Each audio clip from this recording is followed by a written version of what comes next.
Today, we turn our attention toward a simple daily practice. It is a game created by my husband. I call it the vigilance game. There is a line in the big book that quotes Shakespeare: all the world's a stage, and all the men and women merely players. When I take that line quite literally, it becomes a way of remaining watchful. To me, it implies that everyone is playing a role. What I pay attention to is not the actors themselves, but what the character brings up in me. In daily life, reactions are constantly arising within me. Each time I step into the world, I pretend a game is being played, a game of personalities, conditioning, subconscious projections, repressed emotions, egoic tendencies.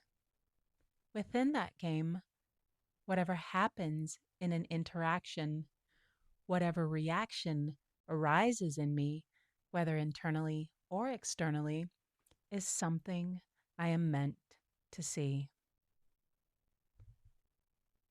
As someone once said, conviviality is a full length mirror.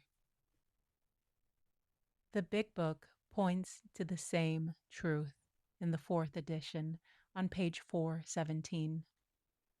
The 12 Steps and 12 Traditions names a universally recognized list of major human failings on page 48.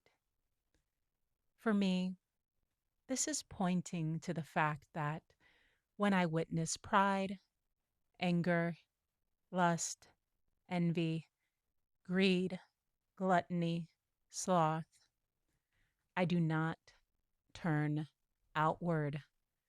I look directly into the proverbial mirror and I remain watchful.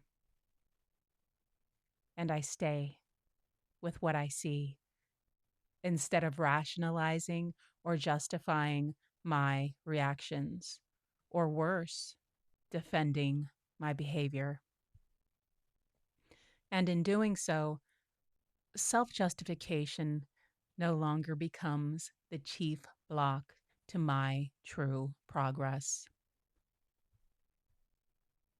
This is the crux of the matter. I am not looking at what the other person's defects. Rather, I am not looking at the other person's defects. I'm not taking their inventory. What I am watching is my own inner reactions before they become external. This daily game, this practice, is a form of spot check inventory. As I mentioned in the first episode, I eventually chose to go beyond checking boxes in sobriety apps. Many of those apps prompt a nightly review. They ask a familiar set of questions.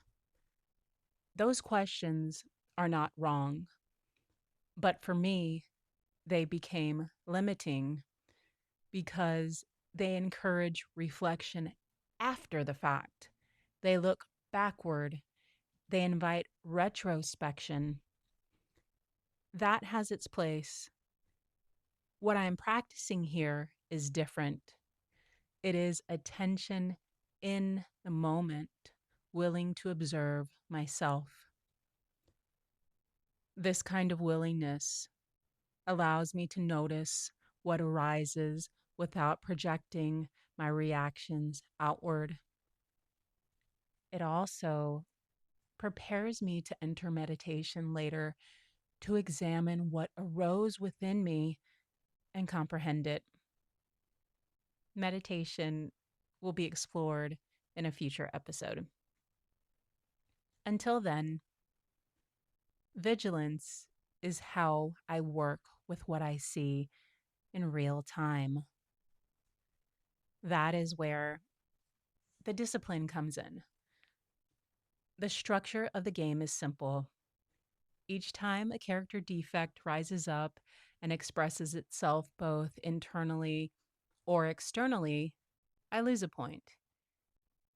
Each time I react instead of observe, I lose a point.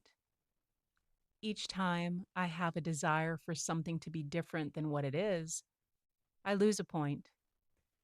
Each time I resist a situation, I lose a point. At the end of the day, I tally the points internally, not to punish myself, not to drift into morbid reflection, but to stay honest. The game keeps my attention on my own inner state instead of on fixing, correcting, or managing others. It keeps me humble, it keeps me accountable, and it keeps the work where it belongs within me.